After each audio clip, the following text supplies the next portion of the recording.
everybody, and welcome to Tales from the Fog. I'm your host, Casey, and with me, as always, is the amazing and wonderful Veronica. How are you doing today? Hey, man. I can't hold it in. I'm really excited. I am well. How are you? What are you so excited about? Well, this guy made his way into our house, and we tried to get him to leave, and instead we ended up feeding him and talking to him for hours, and it's been quite pleasant. So I guess this would be a good time to introduce our guest of the podcast. We have with us, there would be, an introduction would take an hour and a half, so I'm just going to tell you that Rick West is here with us today. Yay! Hey, guys. Hey, man. Thank you, first of all, for dinner. That was really nice. Oh, no problem. It was really crazy because I don't live like that far away. It's like less than 40 miles, I think, from where I am. Yeah. But it takes 2 hours on the freeway because there's just too many damn people here. Yeah. So that's just such a weird dynamic in Southern California, right? Well, I guess anywhere where there's like a lot of people, but you're very, very painfully aware that there's just way too many people when it's rush hour. It wasn't even rush hour. I left like at 4 o'clock or whatever. It took 2 hours, to get here. So it was great to get here and then have a nice dinner waiting when I got here and great conversation. So thank you guys so much. And we took your shoes and we gave you your slippers and we gave you your house coat. That's right. You had your pipe and your scotch. Very nice. We very try to be done. good domestic partners for you. Very, very nicely done. So, Rick's here, so obviously we're going to be talking about Midsummer Scream 2018. Wow. I hear it's going to be a good show. I hear it is. Okay. Oh, yeah. Yeah. Oh, yeah. So, is there anything that you're excited about, Veronica, you want to talk about? So, I am a little biased toward the Hall of Shadows for some obvious reasons. And I'm really excited to see what's going to be going on in that area as far as, like, we know what's happening on one side. Mm-hmm. It's going to be a bunch of loud idiots sliding around on their hands and knees. But on the other side, I'm really curious about, because not only do you have a slew of vendors that are all going to be there, which is really new because usually they're out, which is basically like the bright sunlight. Yeah. Here they're going to be where it's dark, and they have mood lighting, and they've also got haunts, and they've got all this stuff. So I'm really curious to hear about what that experience is going to be like. Yeah, so the story actually for Hall of Shadows this year begins in 2016. So in 2016 is when we did our first show, and that was in Hall A at the Long Beach Convention Center. Actually, the last 2 years have been in Hall A. And what we did is we took like a third of Hall A and we sectioned it off to make the Hall of Shadows, right? And that was a big operation when we did that. Yeah. We took this big black curtain that was literally almost as long as a football field and about 25 feet tall and lifted that up onto a truss. It was an epic, which is crazy, right? And I always, I probably have joked on your show about it. It was really easy, simple idea to come up with, really expensive to execute that. It was a really expensive idea. But we did it, and it was great. Yeah. Hollow Shadows served its purpose. It was great. So, but the first year, it was probably during load out. Maybe it was a walkthrough before. But anyway, I peeked my head into Hall B, which is next to A, because A, B. And see, it's sectioned off by an air wall, though. Yeah. So you can't really see it. But I poked my head in, and the lights were off, and it was dark. And I was like, oh. Because, like, at that point, you're, like, thinking down the road, right? And I'm like, oh, maybe that one of these days is Hall of Shadows. It's all, and the air walls make it nice and dark. Mm-hmm. Right, so much darker than the curtain with the truss. So year one came and went. Year two came, and we stayed in A. And the challenge with year two and 17 was where the main theater was going to be, because as you do conventions, you learn very quickly that even though you're a good little customer, there are other things that go on and that book these convention centers. So as a person as a team that creates these events and conventions, you don't get to choose your footprint completely all the time. And so we never had the Grand Ballroom for last year again, which is why we made our switch over to the Terrace. Right. Terrace Theater was great. Terrace Theater is a 10-minute walk. Yeah. From the main thoroughfare and the rest of the convention center. So that was kind of our focus, though, was like we focused a lot of firepower on trying to make that as cohesive as possible. So rather than expand Hall of Shadows or anything like that, we really focused on programming as far as that goes. And we had some great things in the theater. It just unfortunately is like, that's the trek to Mordor, right? Yeah. That's not a casual, oh, look, there's a big line up there, let's go up there. It went from being like, hey, there's a panel that I probably want to see, to being like, I know I want to see that, so I'll make the walk. Yes. Otherwise, nah, not so much. And unfortunately, we learned that was the case, and there were some things in there that weren't as well attended as we really thought they should be, or they should have been, and that was the reason. I mean, that was the reason. Yeah. So we made it very clear that we wanted to be back in the Grand Ballroom, this year, which is where we are. That's where our main stage is. This year we've doubled the capacity in there, so it's a 2,000-seat theater this year, and it's great stuff. So we didn't get Hall A though with the footprint this year, and we're like, hang on a second. So that's our home base. That was not our choice. Oh, okay. And so we so David said very early on, well, we've got Hall B and C. And I was like, well, I've never seen Hall C. And which strangely enough is next to B because A, B, C. And but it's kind of like a weird, you can't get there from here type of thing. Like you have to go through B to get into C, or you have to go way out by the Hyatt, and there's like I guess it's another, and it's just like, it's like its own thing. It's like a fancy, it looks like Las Vegas. It's a weird type of thing, right? When you go outside that area, it's like, oh, I'm like in one of those weird malls in a Las Vegas hotel. Like an indoor-outdoor look, Yeah, so I hadn't seen it. And so David said, well, it's large. It's almost the same size-ish of Hall A. A little bit smaller, but it's like 80,000 square feet. It's big. And so, long story short, because we got a lot to cover, out of the blue, like David kind of said, hey, maybe Hall of Shadows is in C and vendors are in B. And I'm like, oh. Because like for 2 years, I had been jonesing for B to be the Hall of Shadows. So how did that thought process go? Because you could fit a lot more vendors in C. Yes, you can.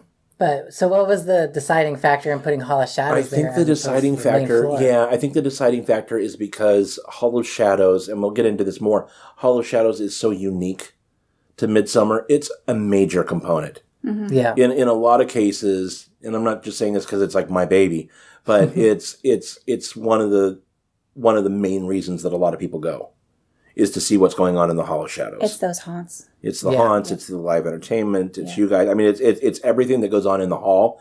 People it's become a destination. Definitely. Like people that are hardcore fans, they know now what the Hall of Shadows is, and they stay there for a long time. Sure, absolutely.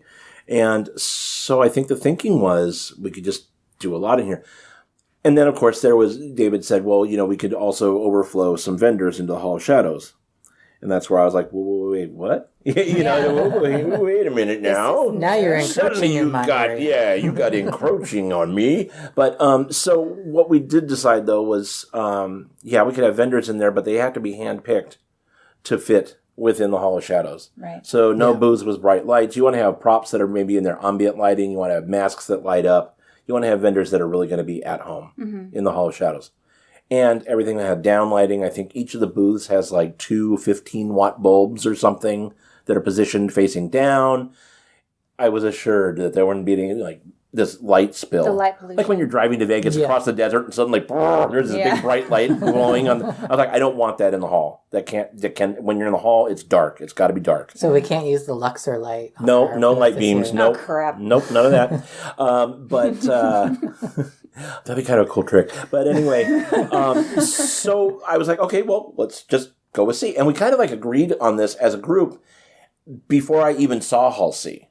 Wow. Right? So we went down then because for some reason I couldn't do like the very first walk. I don't remember exactly how it went, but I didn't get to see it until we had decided that was going to be the Hall of Shadows. I was like, okay, that's cool. And so I went down and I walked into the hall. And you guys remember I posted that picture of me with that big black expanse behind me? Yeah. That was like the first time I had seen it. And I walked in and I was like, I remember the shit, first this time. is really big. Yeah. And I panicked a little bit. I was like, this is really big.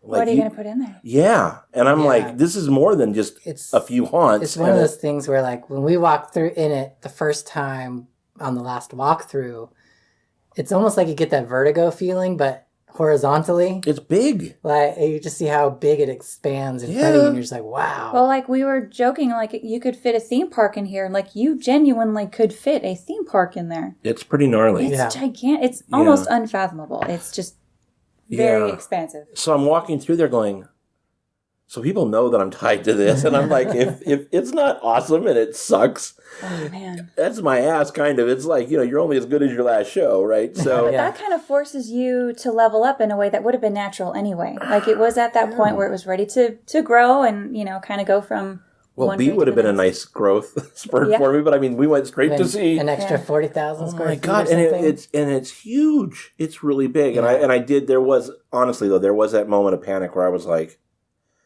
oh, I don't know. I don't know if we're going to fill this. I mean, I think it's what do we do here? Insane to have that fear. Yeah. If you just went in assuming that it would be fine, it may not be as robust as it's going to be. Yeah. But because you went in there, hitting the ground running, you're like, this has to be amazing. And you made sure that you were ahead of that and ended up putting more stuff in there. Maybe now it's even going to still seem crowded. Well, the last thing you want to do when you're creating a show is create something that, number one, is sparse, looks sparse, and then when no one shows up, it's even more sparse. Yeah. You just don't want that to happen. No. And luckily, we're very blessed in that we have an amazing team, and that has not ever happened to us in the 6 years that we've been producing shows.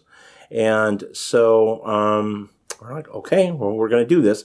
So the first thing that I did was tell our haunters who were on board and coming on board, because that's one of my deals. I wrangle the haunts that are going to be in there. In the past 2 years, we did 20 by 20 space, right? Because we only had X amount of showroom A, hall A. And this year I said, look, we are blessed with size, so as long as you don't kill yourselves, and as long as you can deliver, you can go as big as you want.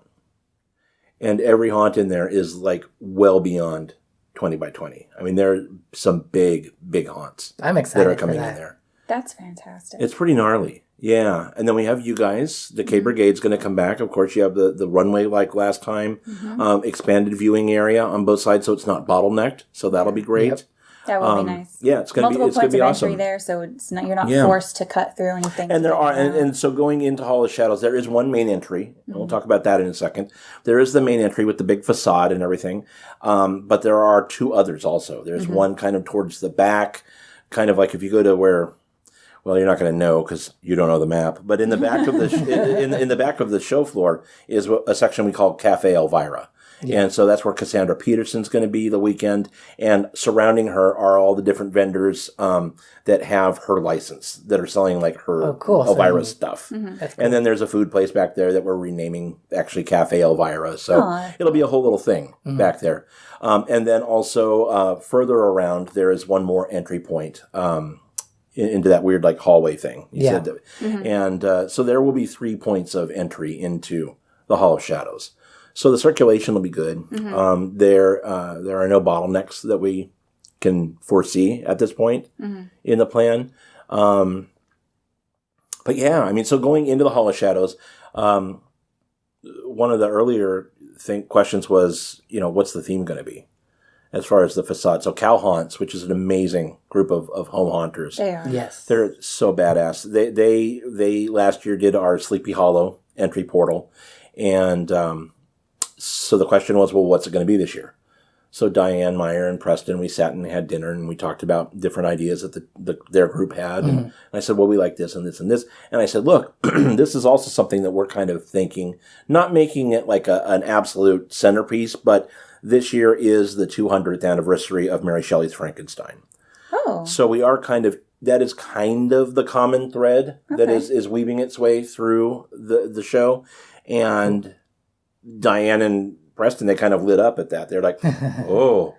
And so a few months later, we can say that the entrance to Hall of Shadows is going to be a beautiful, big Gothic Frankenstein's castle, which is going to be awesome. They're building like these huge, ridiculous, like 12-foot turrets, and that's it's not just a facade though, right? There's gonna be like a room. Once you go inside, you're gonna have the laboratory and monsters, and there's a part of it that's kind of a walkthrough, or you can continue straight through to the vendors that are in there. Yeah. That's super cool. There's going to be we already have Cal Haunts people that are actually going to be put in makeup so they could actually scare guests and do their thing. How fun. So it's almost like another mini haunt. Yeah, kind of. Really, It's the mini haunt scare zone. Yeah, it's pretty cool. Yeah, so that's the entry portal experience. And then you do come into where I want to say it's more exhibitors than vendors. Yes, there are vendors, but we also have things that are going on in there, we'll get into this too, but like Warner Brothers was just announced today. We announced that this morning. Just hours ago, we announced Warner Brothers. Studio Tour Hollywood is going to be coming in, working with us on things. They're bringing props from The Conjuring and from It, and that's where, right in that first immediate area of the hall, that's where those things are going to be on display. Awesome. So you are going to see cool stuff like that. And then beyond that, we actually, for the first time in the hall, have a performance stage, which will be fun. So we're going to have magicians up there. We're going to have Mud the Magnificent's going to be in there. Twirly, if you're familiar with Twirly, she's going to be up doing her weird, bizarre clown type thing that she does. Yeah. And we're going to have like the horror lingerie type thing, which, everybody complains about. And so it's going to be really fun. We're going to have all sorts of cool programming up on that stage for the day. But we've thought it all out, very directional sound system, so it doesn't, there will be some sound soup because it's just that's the way it is. Yeah. Plus thousands of people in there. But it's not going to be like overbearing. Like the sliding show, but it is quite overbearing. That's but right. you plan but we it plan so that. We they kind of do piggyback off plan. each Yes, other we do and- plan that. Yeah. So there will not be anything running on that stage when you guys are. So we've already we're aware of this. And that's a learning curve that you had to go through because you didn't know. I mean, and we didn't know how loud the show had to be so that everyone could hear it, and then how annoying it was for everybody else who wasn't enjoying the show to have to carry on with their business with that monstrous noise playing. Sure, it is a learning curve, and we think we've got it pretty good down at this point. But then, so going from the vendor-ish, stage-ish area of Hall of Shadows, which will all be dark. I mean, the whole entire room, the lights are turned off. Which is almost a bummer because no one's actually really going to know how big that room is. Yeah, Like, they You're might going to feel like you're walking around It's outside. expansive. Yeah. So then, for the first time ever, we have a major theme park, which is Six Flags Magic Mountain. They're going to have a full-on Fright Fest scare zone that you have to go through to get into where the haunts are. Which is awesome. Now, is did they really approach cool. you about doing it, or did you guys approach them? We approach them. So months out, we sit down with all the theme parks and talk about ideas and throw things out to them. And Six Flags has been amazing with Midsummer Scream.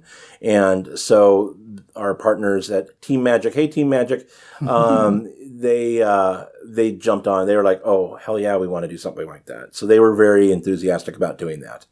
So that's the first time we're ever going to have, I mean, the first year we had Toxicity, which Larry Bones did. Yeah. And that was just kind of an elongated throat, that you went down and there were props and monsters, and Larry did an amazing job. Yeah. Boneyard people with that.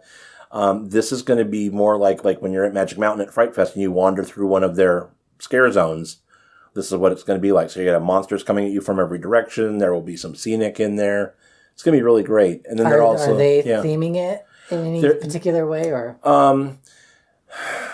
I don't even know if we've announced it. It's going to be tied into what they are announcing as part of their presentation. Oh, all right. Oh, okay. Well, So see how that works? How cool that is! So it's have kind to of a go and find preview. out. It's going to be kind of so the scare zone is kind of a preview of what they are going to be talking about. That's awesome. Yeah, one of the things they're going to be talking about. Yeah. So do the mazes that are going to be there, are they going to also have booths in other places, or is their only presence going to be in their venue that they built? Cal Haunts is going to have an area outside the Hall of Shadows.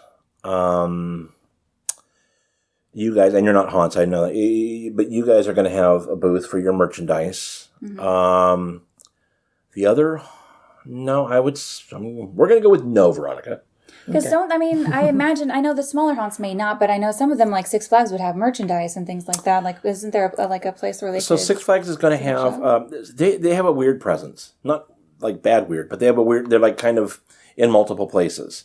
They're also going to have a place where, like, they've been on our show floor the past 2 years, right? Yeah. So wherever their satellite place is going to be, They're doing like photo ops. You're gonna like one of their greatest monsters, like the greatest monster, Innocence, which everyone loves her. She's the zombie that moves very slowly. Yeah. She's kind of like the face of Fright. I mean, that's like the character that I think of. Yeah. She's actually going to be at a photo op that they're going to bring in. Oh, that's fantastic. Because she never stops for to take pictures with people, and she's going to be there. Oh, we gotta get the team over there to take live pictures. in the rotten flesh, taking pictures with people. So so we're really excited about that. That's awesome. The other haunts, no, I think that if they have anything to hawk or to push or whatever, they're going to do it right there as part of their footprint. So it's but really the haunts that are there this year are really there just like as haunts, just to kick ass, cool. And they're going to be great. So exciting. I think we have like, I think the count is like, it's like 14 I counted walkthroughs. 15, but one of them's like a yard Wicked display. Pumpkin Hollow is a yard display, which is going to be really great. If anybody got to see it last Halloween or any Halloween, she's done it for years in the Valley.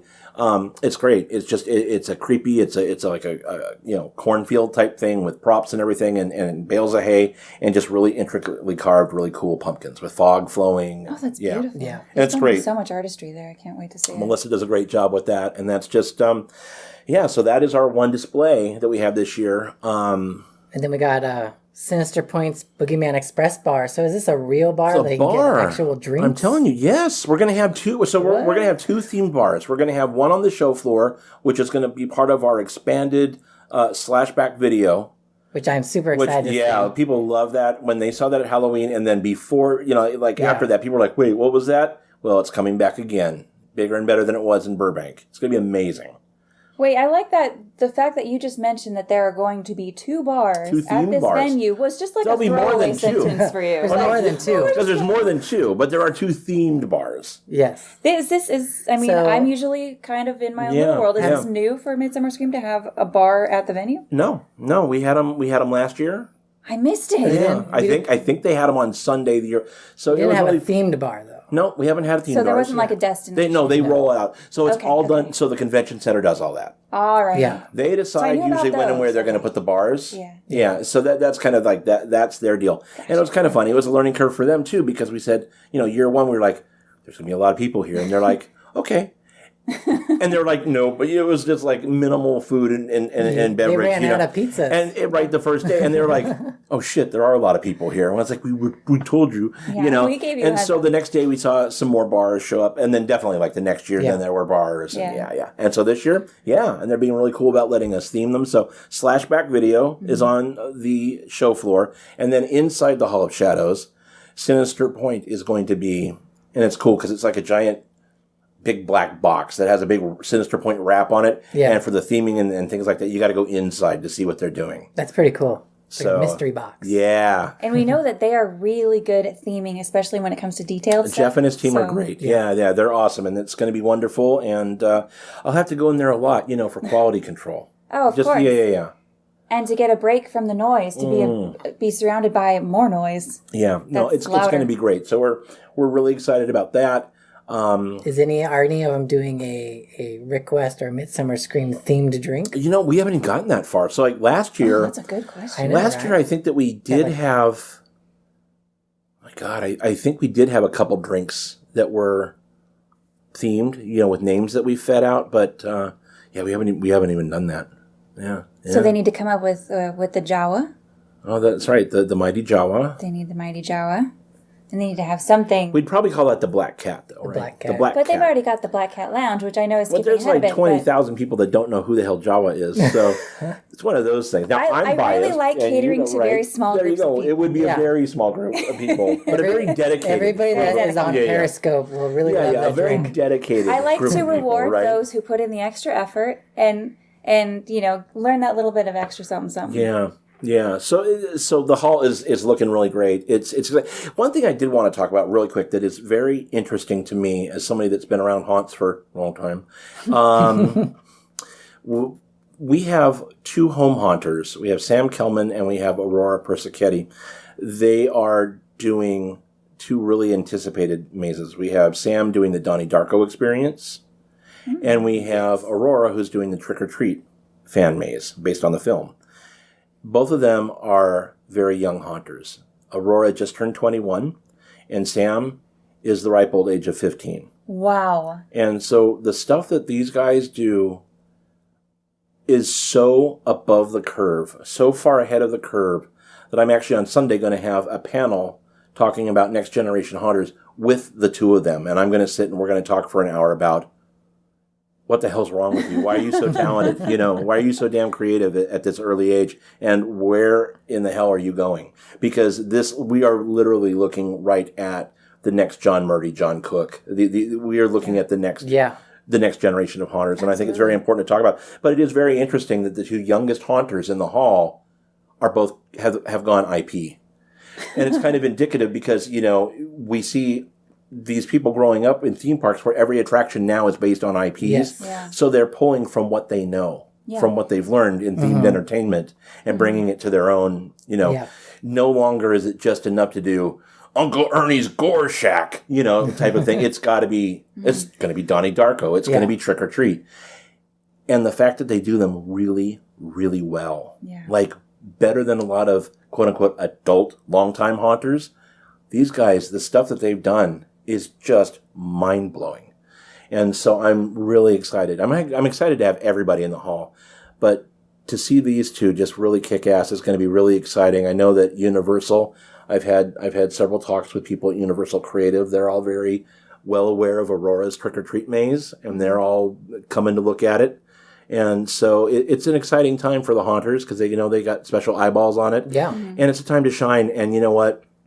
They're going to do so well. It's going to be so, so good. And it's beneficial for them. They have the experience, and they are basically pre-building their haunt. They're doing it right now. They've been doing it. Oh, yeah. And then set it up and then tear it down in, perfect order so that it can just be popped right back up before the season starts. Yeah. So That's what all of our participants are doing right now. It's perfect. Is they're prepping their haunts. A lot of them are on social media showing us pictures and videos and everything. And it's really exciting. And God, we're so grateful that they're just into it, Mm-hmm. Well, they have that extra blessing of now they have something earlier in the year to aim for. Sure. So it makes it okay to be thinking about their haunt in November of last year. Of course. Yeah. Yeah. It kind of justifies that mindset that we all three have, and our listeners and your fans, like they're all think about haunt all the time, or a haunt all the time. Yeah. And this completely justifies it, and it's beautiful. It is. It's great, and we couldn't be more proud of all of our haunters. And just love them all to death. They've really become part of. They are obviously pillars in the community, but they have really become part of the Midsummer family, and that to us is very special. It wouldn't be the same without them. No, not at all. Yeah. So let's talk about panels. Okay, There's a lot. there are a lot of panels. And the problem for all of you guys that are listening is they all overlap each other. We are evil bastards in that we make sure our philosophy, even so, there are going to be some people listening to your show that don't know what my background is with these shows. Yeah. So I was part of the original team that created Scarolay. And so for the first 3 years when Scarolay was very, very popular and up and coming, we were part of the production team of that. Mm-hmm. Well, we went over that, I think, a little bit when you were with us last year. I'm sure. Yeah. I think we went. Yeah. Touched on the history of it. So very open about that. And so there was an internal shift, rhymes with rift, what? And like 90% of us created Midsummer Scream out of necessity. Mm-hmm. And so Midsummer Scream has grown bigger and better than we could have ever grown Scarolay.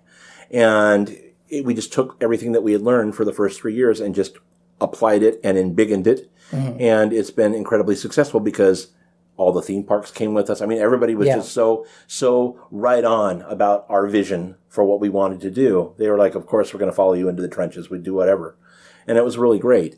And so, oh my God, what was the question? We're talking about the We're panels. not even drinking panels. Okay, Jesus, I haven't even had a drink. It's vodka. It's Stoli water. So, so the panels and presentations, that is also a huge component of the show, as well as the other breakout room things and everything that we do. What we have done and what we did back in this is where I was going. Yeah. Back in the day when we created Scarolay, one of the things that we did, and definitely going into Midsummer because we have a bigger venue and a lot more options, is you never want anybody walking around halfway through day 2 going, well, I don't know, I've already done everything. What do you want to do again?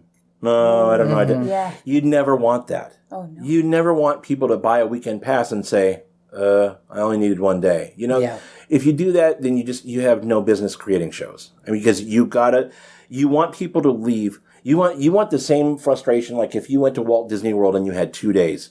No, Right? You're not going to see a hair of anything. I mean, you're just going to get little bits and pieces, right? Yep. So we want people leaving Midsummer Scream every year going, oh my God, I had to make some really hard decisions. I didn't get to see that. You know, we would take that night and day over. We've already seen everything. Well, let's just go across the street and drink. We never will allow that to happen. And we've talked about the possibility of eventually adding a third day or whatever.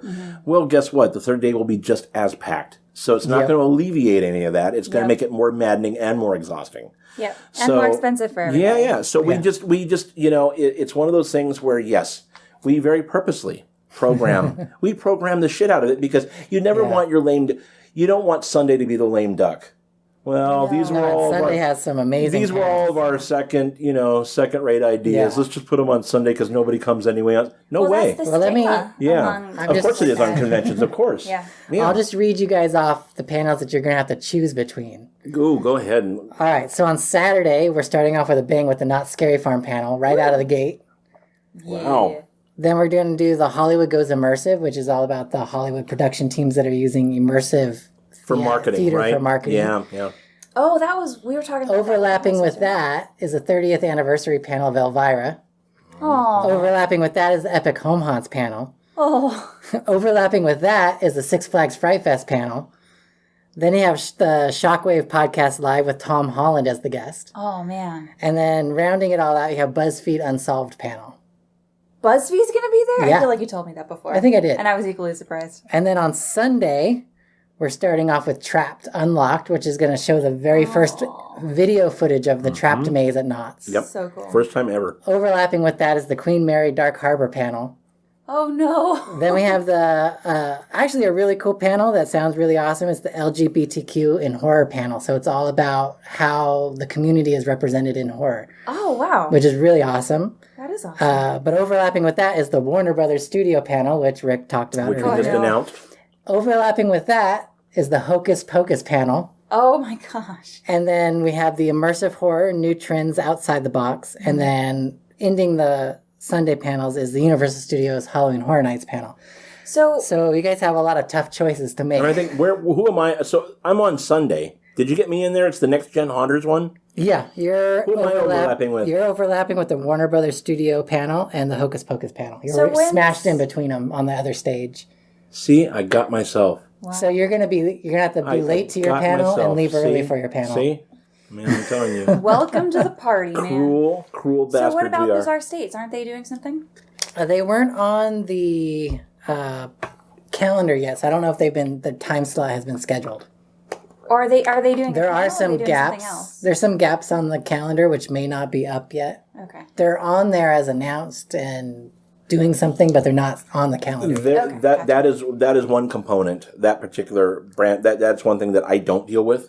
Yeah. So that's why I'm sitting here like being stupid and quiet because I don't deal with that group at all. That's the magician Johanna. So I just so Johanna does that. David Marklin deals with that a lot. Yeah.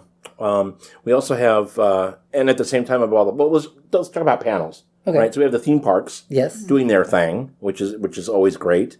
Warner Brothers, which we just announced this morning. So Warner Brothers has the Horror Made Here. You know, they've done this at the lot there in Burbank, but not a lot of people know about it because it's been kind of under the radar. Yeah. And people that have been, and I've not even been. So people that have been say, it's really freaking legit. I have heard some good stuff. I thought it was a special event. I didn't know that it was open to the public. We wanted to do it last year. We kind of ran out of time, and also tickets were, I think they were like $69 a person. I heard they're lowering the price this year. Yeah. Which is a good starting point. We were also in Coffin Creek, so we did do a lot of things. Well, yeah, you run a haunt, you're done for October, right? So, which is why I've never run a haunt. Because I'm a little busy during October. Yeah. But, so we announced it. So Warner Brothers is one of those things where we wanted them last year. When we knew that they had the It promo bus, we really wanted them. and it was just too late in the game. They had already planned all their scheduling. Yeah. And so we just didn't get them. But we've been talking to them since. And literally, I mean, we went, I want to say maybe 2 months ago, we went and we had a really great sit-down meeting on the lot with them and kicked out all these ideas. And we said, well, we know for a fact we want you to do an amazing presentation on our main stage. And they're really excited because they're very, very new to this. Yeah. You know, you've got Knott's that's done it for 973 years, right? And then you have these guys that are less than 5 years, you know, into the Halloween stuff. It's you know? incredible, but And then when Mid they're has been newbies, around of for course, so but they're long. giants in the industry. And when they started, I think the first 2 years was literally just kind of their normal studio tour, but they just went to locations where they filmed Kind of spooked horror it up a little movies. bit, yeah. And last year they had the mazes, right? They had some walkthrough mazes.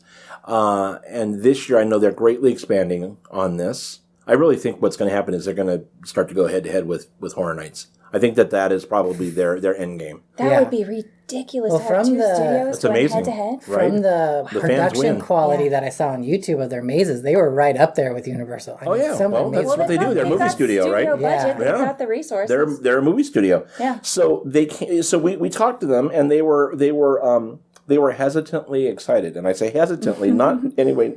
It's because they've never done anything like They this. just don't know yet.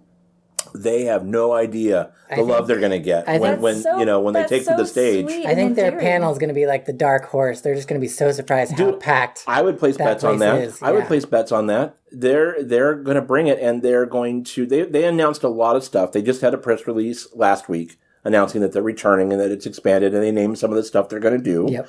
And they are saving quite a bit though to announce at Midsummer Scream, which is really flattering for us, and it's exciting for us, and it's such great synergy. Mm-hmm. And they're feeling it. They're really excited, and after it happens, then they're going to be like, hopefully they're going to be like, okay, Midsummer 19, let's start talking, you know. Yeah. Hopefully they understand the synergy, because this is like ground zero of the fan community, you know, Midsummer. And so up and beyond that, though, they really wanted to be part of like Hall of Shadows. Yeah. So we talked about, well, what do you do? Do you install a walkthrough? I mean, what are you going to do? Yeah. And of course, that's all very expensive for them, because they've got to have their studio personnel then do that. Yes. Oh, yeah. Suddenly that becomes, again, it's a cheap, easy idea. Hey, why don't you do a walkthrough? You know? Yeah, but Yay. but they're union. But then it's like, so well, how let's did see, that what's work union out? guys, and we got to Yeah. move everything over there. And Then then you I'm only sure you have gotta 2 days hire to install. actors. Gotta So hire it's actors, one, the so makeup, it's a whole thing that just is a ripple effect that it's very expensive to do that. And it's time. It costs a lot of time. Sure. They're gonna have to start now to get 2019 rolling. So it's one of those things, but they did say we're going to figure out what we're going to do, because we do want to be in Hall of Shadows, Yeah. which was very exciting for us. So we left that meeting like, yay, you know, walking through the back lot going, this is amazing, you know. And so here we are 2 months later, the announcements have been made, and we couldn't be happier to have Warner Brothers Studio Tour Hollywood That is with so us. incredible. Yeah, I can't wait. I'm excited to check it out this year. Oh man, it's going to be great. I'm super pumped about that. So then we have also then, Scary Farm's going to present. Magic Mountain's going to present. Queen Mary, they're going to present, of course. And of course, Horror Nights. I think maybe 2 or 3 people will be excited for Horror Nights. Yeah. So, that's going to be packed house, of course. That stuff is really good. And then, of course, we have the Hocus Pocus 25th. Which a lot of people are excited for. People I saw are a really lot of excited love about for that. So that's another Did you say thing. that Thora Birch is gonna be there? Yep. Yeah, Oh my we just goodness confirmed her. gracious. Yeah, so this is funny because a lot of the things that even though we announce it, just a few months out, a lot of these things people don't realize when we're creating these events. A lot of this stuff has been going on for a long time in the planning stages, and so Hocus Pocus has actually been on our radar for a couple of years. And we're like, well, this has got to be go time, because this is the 25th anniversary, right? Yeah. And so one of our good friends, Jeff DePauli, he does Disney Coast to Coast podcast. He's a huge Hocus Pocus just freak. And he was just like throwing himself at us saying, you have to let me moderate the panel. I go, oh my God, I'll do anything. I want to moderate this panel, And so we gave it to Jeff, and we said, we're going to be reaching out to people. You reach out to people too. Mm-hmm. And then loop us in so we can all keep on the same page. And Jeff has just been a go-getter, and he's gone out and he's really, really put this panel together. It's amazing. Wow, And so he did the legwork to get everyone to come? Jeff has done a shit ton of the legwork. And you guys got to go in the theater and give him love, because he's really going to knock it out of the park, I'm sure. Is he even going to remember any of it? His brain is going to be buzzing so hard that whole time. It's pretty amazing, It's going to right? be a blur. Yeah, it is pretty crazy. From somebody who's been on those big panels, like last year I did Twilight Zone Tower of Terror. We did that. Mm-hmm.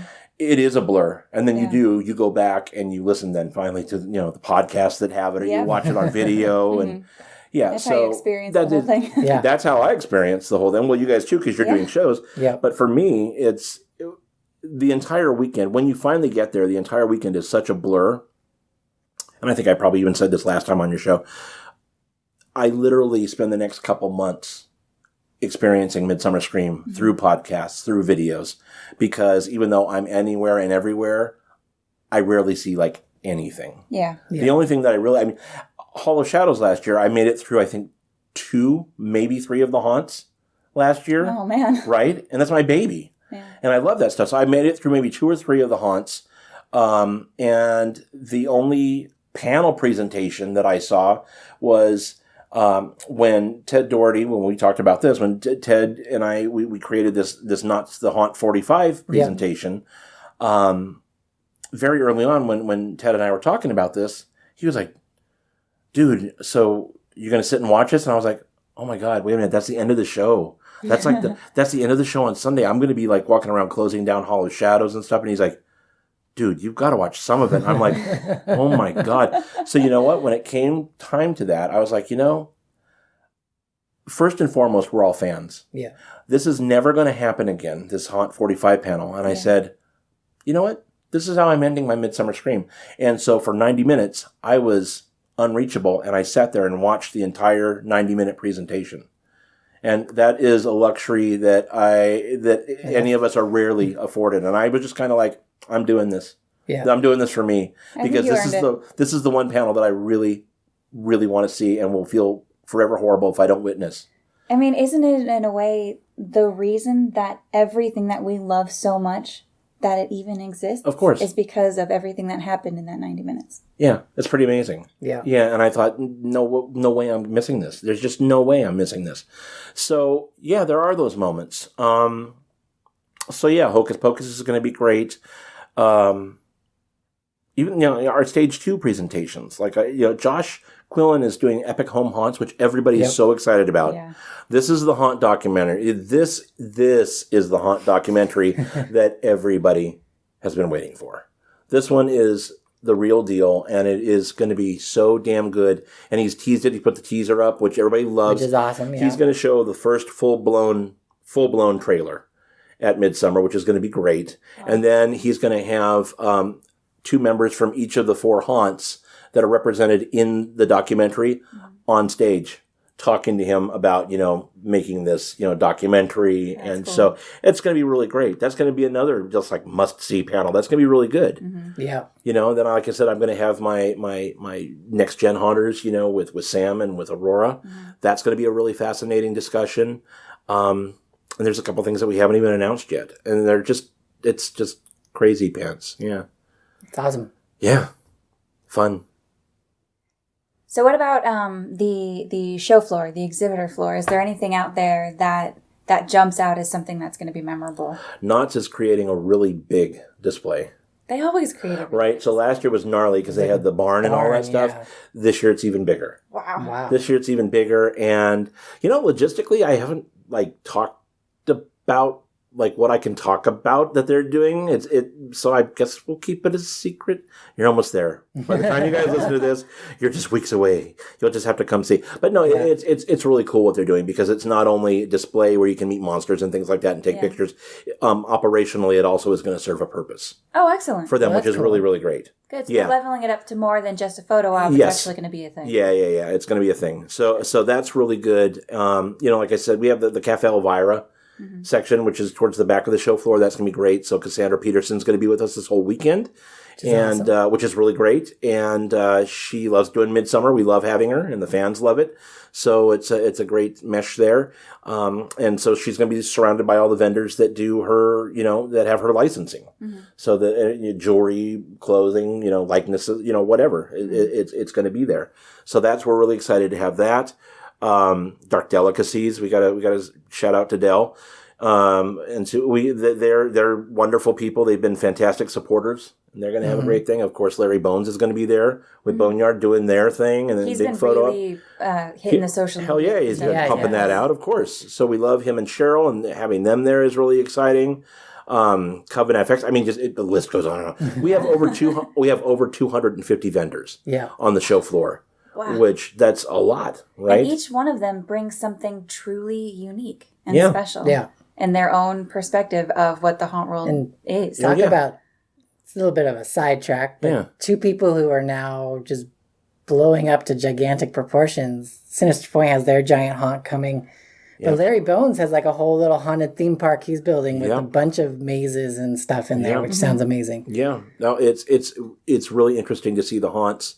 And we can maybe talk about this closer to Halloween time, just how these haunts are evolving. Yeah. And so it's gone from being the home haunts to the mom and pop haunts to now these, big like box haunts, right? Destination haunt or something. It's like Best Buy and Walmart of haunts, where there's multiple haunts under one roof and, that type of thing. But where else on planet Earth are you going to get a mom and pop tiny little haunt next to a big box haunt, right? The biggest haunt you've ever seen in your life. Southern California. That's amazing. That's it. And the theme parks we have, that's the reason that we exist, and that's the reason that we are so successful is because this right here, I'm tapping the table for you people listening. So this right here, Southern California, this is ground zero for Halloween, which is the reason that we've planted our flag here with Midsummer Scream. Yeah. Midsummer Scream, we could take it anywhere, really, in the United States because you're not locked in with your name. Yeah. And it would not be as successful as it is right here because not even Northern California goes all out for Halloween like we do right here in the greater Los Angeles area. Mm-hmm. It's unbelievable, the amount of haunt and the variety of haunts. Yeah. Oh my God, that's a whole other discussion that we'll have. That's a whole you got to come back. But that is absolutely why Midsummer is here and why it is so successful. Hey everyone, thank you for tuning in to part 1 of our Midsummer Scream preview with Rick West. Tickets are still available at midsummerscream.com, including just a few of those precious Gold Bat VIP tickets, so if you haven't purchased them yet, you can buy them at midsummerscream.org. You can follow Tales from the Fog on Instagram and Facebook at Tales from the Fog. You can follow Veronica on Instagram at Veronica's Voices. And you can follow Midsummer Scream on Facebook and Instagram at Midsummer Scream. Part 2 of our Midsummer Scream preview will be released in 2 weeks. Until next time, we'll see you in the fog. Bye, guys.